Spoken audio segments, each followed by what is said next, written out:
इसके double murder के मामले में इसमें जो मुख्य आरोपी है दीपक और पंकज जिला मोहल्ले का निवासी है ये, जिसकी शादी 2011 के अंदर पूजा और निक्की खरडवाल की जो लड़की है उसकी शादी हुई थी।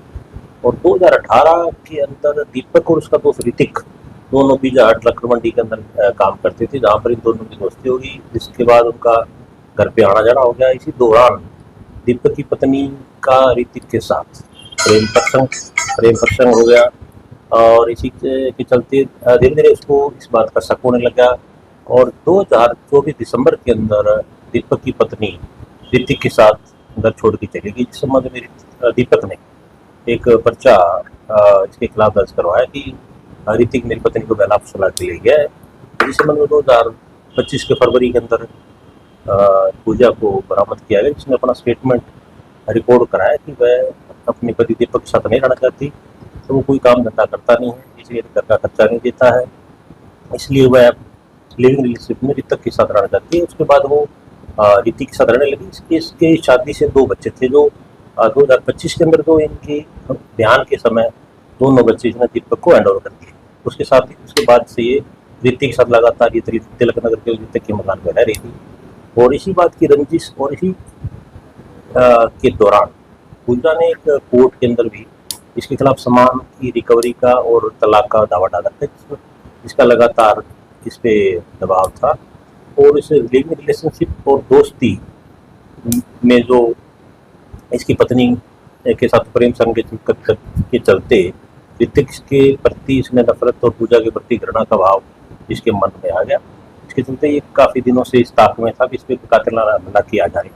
जो इसमें 29 तारीख को भी इसने इन दोनों की निगरानी की और 30 तारीख को शाम को लगभग 8:15 बजे इसने इसके घर के आसपास ऋतिक के वहाँ गले में रखी थी। जो ये दीपक वहाँ खड़ा था, ऋतिक और उसकी जो प्रेमिका या जो लड़की रहती है पूजा, ये बाजार की तरफ से अपने घर पे मोटरसाइकिल पे आ रहे थे। जो घर के नज़दीक ही दीपक ने इसका रास्ता रोका।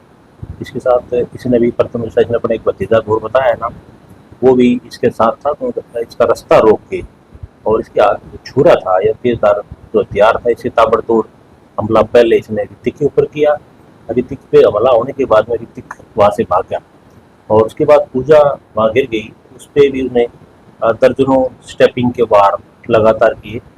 उसके बाद गली में 5-4 लोग इस पूरे हंगामे को देख के निकल गए, जिसकी चलते पकड़ने के डर से ये भाग गया। तो रेलवे स्टेशन के आसपास से ये भागने की फिराक में था, इसलिए वहाँ से इसको काबू किया गया।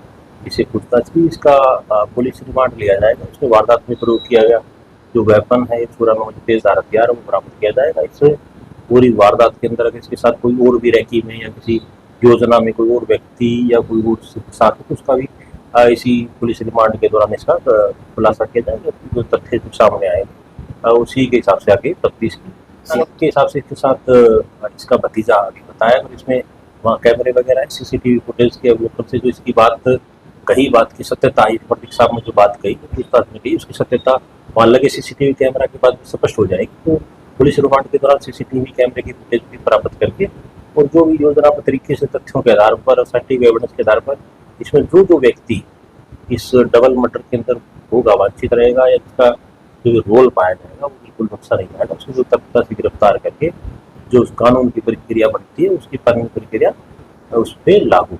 सर ये तो कोर्ट में मामला चल रहा है, जो इसमें लगातार मनमुटाव था। टेलीफोन में भी प्रारंभिक पूछताछ में इसने बताया कि भी वो लगातार दबाव बना रही थी, लगातार इसको ताना देती थी, जिसकी वजह से और कुछ लिविंग रिलेशनशिप में रहने की वजह से घर छोड़ के चलेगी। उसके बाद में जो इज्जत इसकी जो भी समाज में थोड़ी खराब हुई और हुई, इसके बाद की इसकी घृणा और नफरत होगी, इसी के चलते इसने बड़ी घटना को अंजाम दिया।